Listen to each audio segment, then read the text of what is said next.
Hello friends, नमस्ते। तो आपका आज की क्लास में स्वागत है हमारा। ठीक है, तो इससे पहले हमने क्या किया हुआ था, लेसन नंबर हम 4th की बात कर रहे हैं। लेसन नंबर 4 हम कम से कम 70% कवर अप कर चुके हैं। कुछ बच्चे समय पे अपना होमवर्क कंप्लीट नहीं कर रहे हैं। ठीक है, होमवर्क कंप्लीट करना जरूरी है। 4 चैप्टर ये कंप्लीट होने के बाद आपकी 1 यूनिट कंप्लीट हो जाएगी। ठीक है, 1 यूनिट कंप्लीट होने का मतलब है आपके 5 से 6 नंबर की ये जो यूनिट है ये पूरी कंप्लीट हो जाएगी। इसके अंदर जितने भी न्यूमेरिकल बन सकते हैं वो हम करा ही रहे हैं आपको। ठीक है, और जितने भी आपके थ्योरेटिकल क्वेश्चन बन सकते हैं, 1-1 नंबर के क्वेश्चन बन सकते हैं, उनको भी आपको समझाया जाएगा। 1-1 नंबर के जो जनरली क्वेश्चन होते हैं वो आपके अति लघुत्तरात्मक प्रश्न में से बनते हैं, और जो हम थ्योरी में अंडरलाइन कराते हैं उसमें से बनते हैं। बेसिक 2 क्वेश्चन बहुत फेमस है कि एक क्वेश्चन हमेशा पूछा जाता है, किसी भी भौतिक राशि को दे दिया जाता है, उसकी विमा पूछी जाती है या मात्रक पूछा जाता है। क्या आपको दे दिया कार्य, इसका मात्रक बताइए, इसकी विमा बताइए। विद्युत विभव, इसकी इकाई क्या होगी, इसकी विमा क्या होगी, इस टाइप से क्वेश्चन पूछा जाता है। एक जो क्वेश्चन बनता है वो इस टाइप से होता है कि आपको कोई भी छोटी वैल्यू का न्यूमेरिकल दे दिया जाता है और पूछ लिया जाता है। ठीक है, जैसे Q = NE फर्स्ट लेसन में है, ये बहुत सिंपल है। ठीक है, और एक टाइप का क्वेश्चन की 1 एम्पियर की परिभाषा बताइए, 1 वोल्ट की परिभाषा बताइए। ठीक है, क्या विद्युत बल रेखा एक दूसरे को काट सकती है।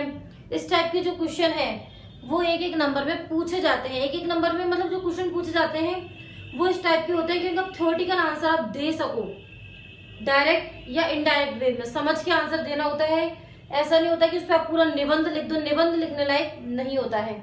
लघुत्तरात्मक क्वेश्चन जो होते हैं वो आपको बुक्स में जो पीछे क्वेश्चन है उससे बाहर जाता ही नहीं है।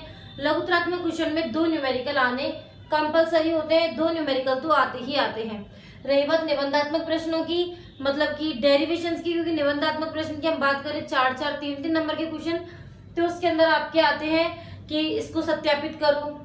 बड़ा क्वेश्चन दे दिया, उसके 4-5 पार्ट करके दे दिए, ½ + 1 + 1 + 2, इस टाइप से जो है क्वेश्चन दे दिया।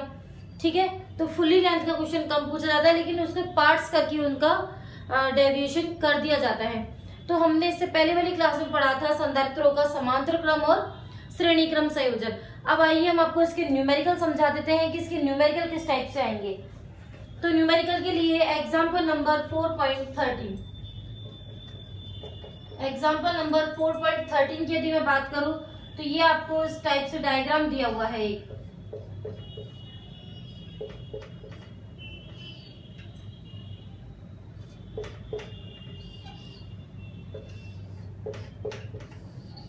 ठीक है, ये एग्जाम में दिया जाएगा आपको। ये देगा 10 माइक्रोफैरड C1, C2 दिया हुआ है 20 माइक्रोफैरड, C3 दिया हुआ है 30 माइक्रोफैरड। यह है P पॉइंट, यह है Q पॉइंट। ठीक है, और यह है N पॉइंट। तुल्य धारिता आपको ज्ञात करनी है इसकी। तुल्य धारिता कैसे ज्ञात करोगे, देखिए इन टाइप के क्वेश्चन के लिए करने के लिए टेक्निक आपको दिख रहा है कि ये समांतर क्रम है, ये श्रेणी क्रम है, ये टोटल समांतर क्रम है। ये अगर इन दोनों को जोड़ दिया जाए तो ये कैसा बन जाएगा, श्रेणी क्रम बन जाएगा। तो इसको और इसको हम डायरेक्ट ऐड नहीं कर सकते, लेकिन पहले इसको सॉल्व कर लेते हैं। इसको सॉल्व करें, कैसा है समांतर क्रम में। समांतर क्रम में क्या होता है, C1 + C2, अभी बताया आपको डायरेक्ट जोड़ दिया जाता है। तो 10 माइक्रोफैरड प्लस 20 माइक्रोफैरड कितना हुआ, 30 माइक्रोफैरड। टोटल कितना हुआ, 30 माइक्रोफैरड। ये इसका सॉल्यूशन हुआ। ठीक है, अब एक डायग्राम आपके पास क्या बचा, 30 माइक्रोफैरड, 30 माइक्रोफैरड, यही बचा आपके पास डायग्राम। देख लीजिए, इसको सॉल्व करके 30 आ गया। अब ये दोनों कैसे हो गए, श्रेणी क्रम में। श्रेणी क्रम में हम कैसे सॉल्व करते हैं, इसको उतार लीजिए, पहले फिर समझाती हूँ इसको।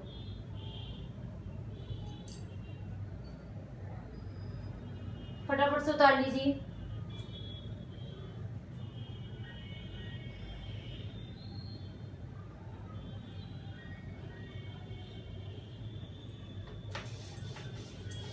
देखिए ये क्या हुआ 1/CS।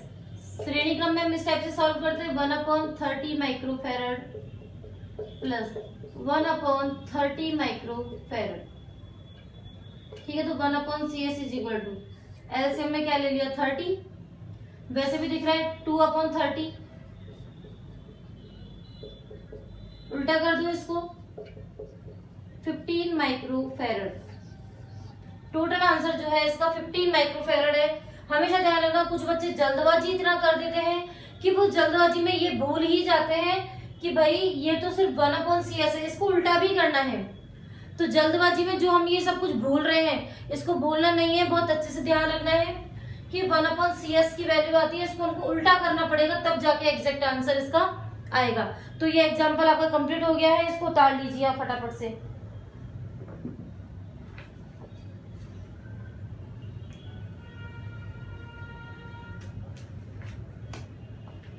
एग्जाम्पल नंबर 14 देखेंगे इसके बाद। तो जो भी बच्चा जल्दी से वो एग्जाम्पल नंबर 14 पर पहुंच जाए।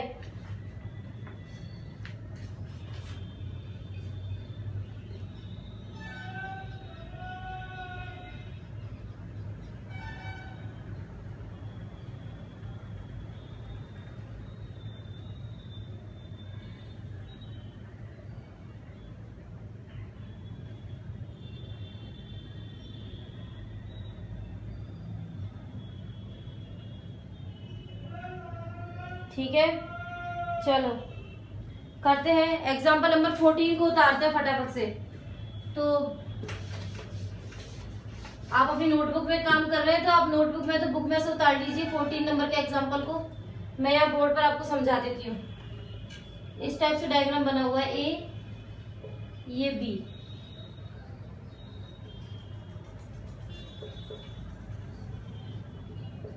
ध्यान रहे मिस्टेक ना हो वरना मिस्टेक पकड़ना मुश्किल हो जाएगा। तो एक एक डायग्राम थोड़ा धीरे ही बन जाए चाहे, लेकिन ध्यान से बनाना है।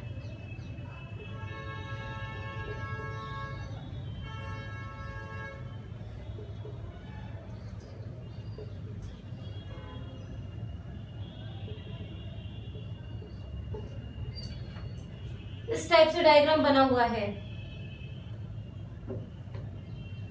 तो एक चीज आपको समझ में आ रही है कि ये पैटर्न बार बार रिपीट हो रहा है। पैटर्न बार बार रिपीट हो रहा है ना, इस डायग्राम को हम इतना सा भी बना सकते हैं। मैं रिपीटेड पैटर्न को दोबारा नहीं लिखूंगी और इसको मैं C1 दे देती हूँ। देखो इसके बाद फिर वापस रिपीट, फिर ये दोनों रिपीट हो रहा है ना पूरा पैटर्न, इसको हम ऐसे ही लिखेंगे। अब यहाँ आप क्या देख रहे हो, ये पॉइंट है P, ये है Q पॉइंट। ठीक है, अब यहाँ यदि एक तरीके से देखा जाए C' में निकालना चाहूं तो ये दोनों तो समांतर क्रम में है बट ये दोनों श्रेणी क्रम में है। ये कैसा है, श्रेणी क्रम में, ओके, और ये कैसा है, समांतर। तो देखो सबसे पहले इन दोनों का जोड़ निकालते हैं। 1/CS इज इक्वल टू क्या होगा 1/C प्लस 1/C1, इन दोनों को 1/CS इज इक्वल टू क्या होगा C1 plus C/C, C1 CS कितना हुआ C1/C1 प्लस C। इन दोनों का फ्रेज उतारिए पहले।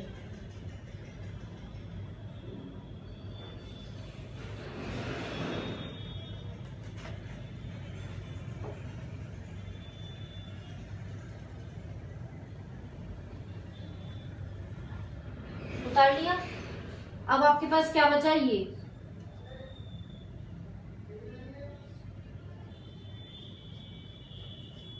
C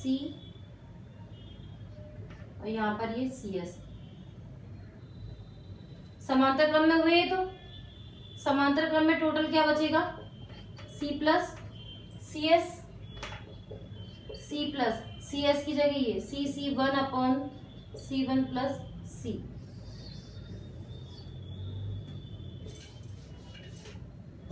उतारिए इसको।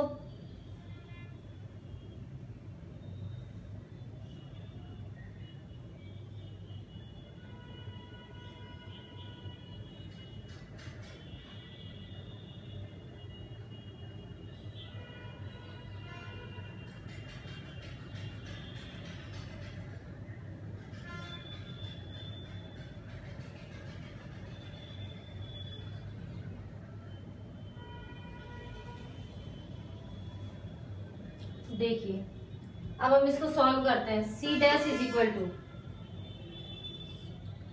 C1 plus C C1 plus C1 C dash is equal to कीजिए C1 plus C square plus C1 upon C1 plus C।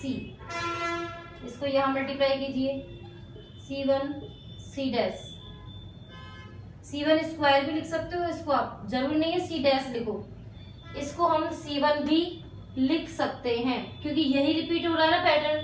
तो C dash हम pattern तो ज्ञात करना चाहते हैं तो इसको हम C1 भी लिख सकते हैं। देखो C1 लिखने से क्या होगा, C1 का स्क्वायर डायरेक्ट कर लो इसको, C1C is equal to C1C plus C square plus C1। इधर ले आओ LHS में सारी चीजों को, C1 स्क्वायर C1C से C1C कट गया minus C1 minus C square बराबर 0। उतारो इसको,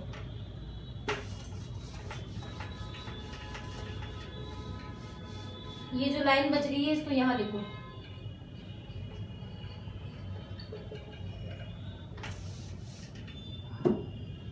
ये क्या बन गई, द्विघात समीकरण। क्या होगा ये, द्विघात समीकरण। क्या होता है श्रीधराचार्य, क्या होता है C1 इज इक्वल टू क्या होगा, फॉर्मूला क्या होता है minus B plus minus B square minus 4AC upon 2A। यही होता है फॉर्मूला, 10th क्लास में पढ़ा है ना।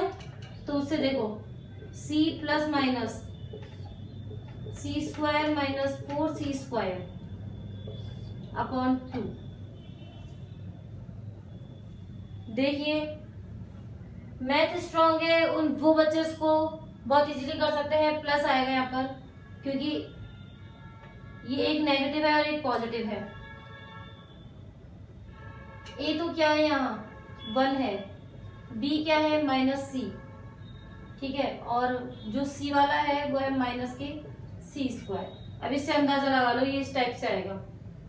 फॉर्मूला ये रहा, ABC मैं आपको बता चुकी हूँ, डायरेक्ट कर लेना, इससे यही आएगा। ठीक है, अब इसको सॉल्व करो। सॉल्व करने पे क्या आ रहा है, C plus minus 5C square upon 2। C1 is equal to C plus minus C square में से C को बाहर निकाल ले, C√5 अपॉन 2। प्लस चिन्ह लेने पर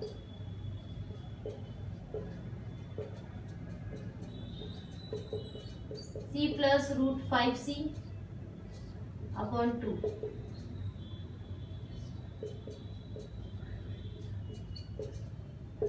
नेगेटिव चिन्ह लेने पर देखो कैलकुलेशन में कितना लफड़ा कर रखा है। वैसे तो कितना इजी है डेरिवेशन, लेकिन कैलकुलेशन की वजह से ये बहुत भारी पड़ रहा है। कितना हो C1 माइनस √5 अपॉन 2। हो गया सॉल्व। और ज्यादातर बच्चे इसको छोड़ के ही आते हैं क्योंकि इनको करने की क्षमता नहीं होती ना, इसलिए इसको छोड़ देते हैं। जबकि छोड़ना क्यों है, मेहनत करोगे तो हर चीज आसान है, मेहनत नहीं करोगे तो समस्या है आपके लिए। फटाफट उतारिए, फिर हम डेरिवेशन करते हैं, चैप्टर को आगे बढ़ाते हैं।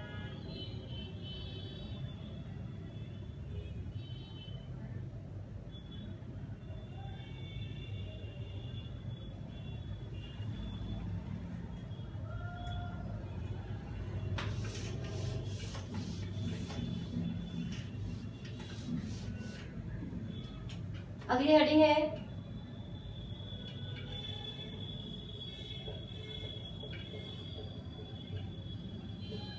संधारित्र में संचित ऊर्जा। संधारित्र में संचित ऊर्जा।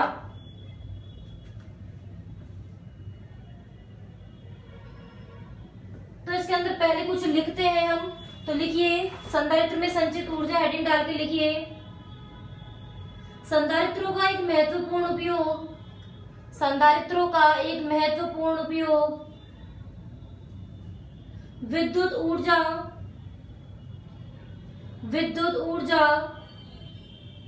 संचय युक्ति की तरह है। विद्युत ऊर्जा संचय युक्ति की तरह है।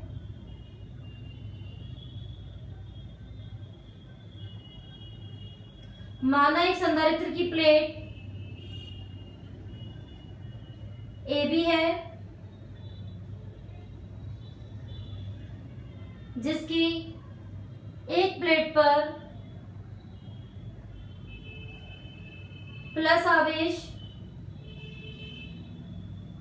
तथा दूसरी प्लेट पर माइनस क्यू आवेश स्थित है। माइनस क्यू आवेश स्थित है। तो देखिए इस टाइप से आप डायग्राम बनाएंगे। ये प्लस क्यू, ये माइनस क्यू, छोटा ले लो।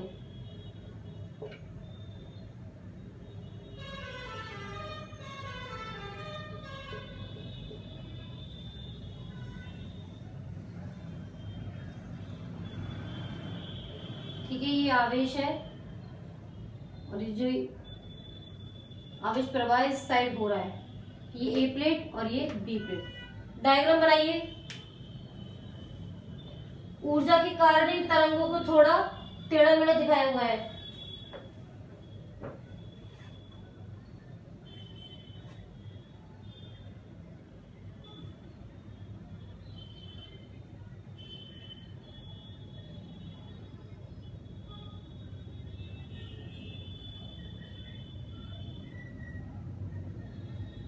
लिखिए, माना किसी क्षण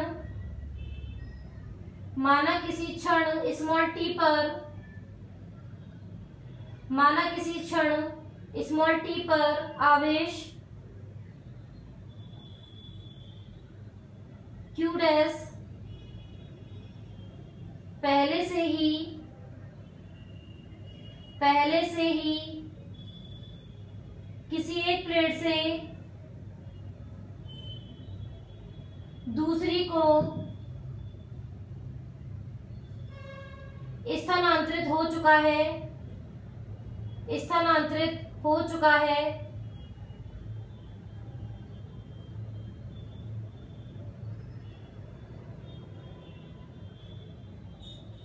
तब dq आवेश को स्थानांतरित करने में किया गया कार्य।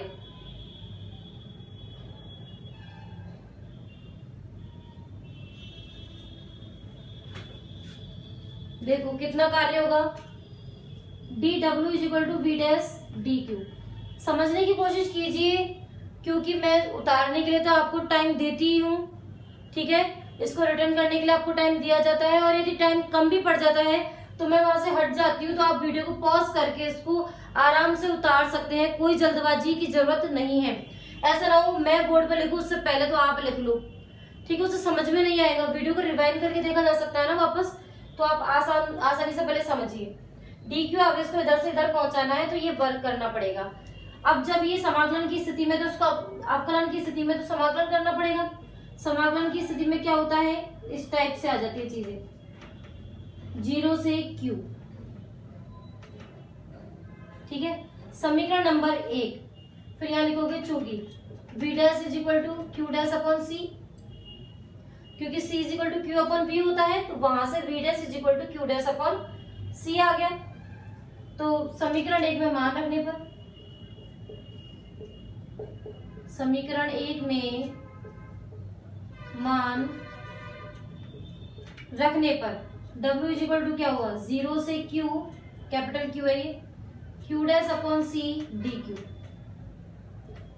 1 upon c, q dash dq। Derivation क्या होगा इसका, इंटीग्रेशन क्या होगा, q डैश स्क्वायर अपॉन 2, 0 से कैपिटल Q। लिमिट पुट करो। जिस भी बच्चों को अवकलन समाकलन नहीं आते हैं, वो मेरे चैनल पर अवकलन समाकलन के लिए, IIT PMT के लिए डिफरेंशिएशन इंटीग्रेशन करके एक वीडियो है, उसको आप देखिए। आपको इंटीग्रेशन और डिफरेंशिएशन दोनों ही कंप्लीटली आ जाएंगे, बिकॉज ये बहुत जरूरी है। अपर लिमिट को रखा हमने, तो q² अपॉन 2, लोअर लिमिट तो क्या है 0, तो इसको ऐसे कैसे छोड़ देंगे, W इज इक्वल टू हो गया क्यू स्क्वायर अपॉन 2c। उतारिए पहले इसको,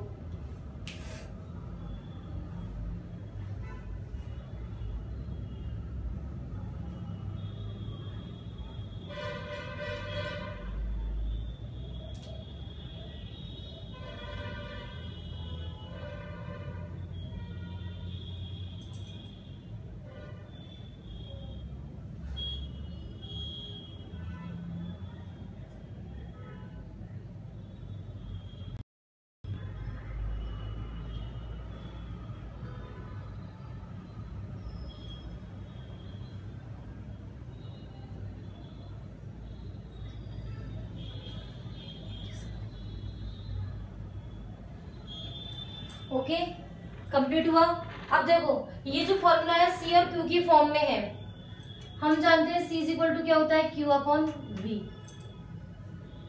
वैसे डेरिवेशन यहाँ तक हो चुका है, ठीक है, लेकिन आपसे पूछ ले कि क्यू और वी की फॉर्म में चाहिए, तो हम क्या करेंगे, W is equal to Q square upon 2, C की जगह क्यू अपॉन वी, तो क्या हो जाएगा क्यू वी अपॉन 2। ठीक है, तीन चीजें अपने पास सी क्यू वी, क्यू और सी की फॉर्म में कर लिया, क्यू और वी की फॉर्म में कर लिया। अब सी और वी की फॉर्म में चाहिए हमें। सी और वी की फॉर्म के लिए हम क्या करेंगे, क्यू को हटा देंगे, क्यू एक्स्ट्रा है ना, क्यू सी वी हो जाएगा, Q is equal to C V, रखो C V into V upon 2, कितना हुआ half C V square. Complete हो गया, उतार लीजिए अच्छे तरीके से, पढ़िए इसको।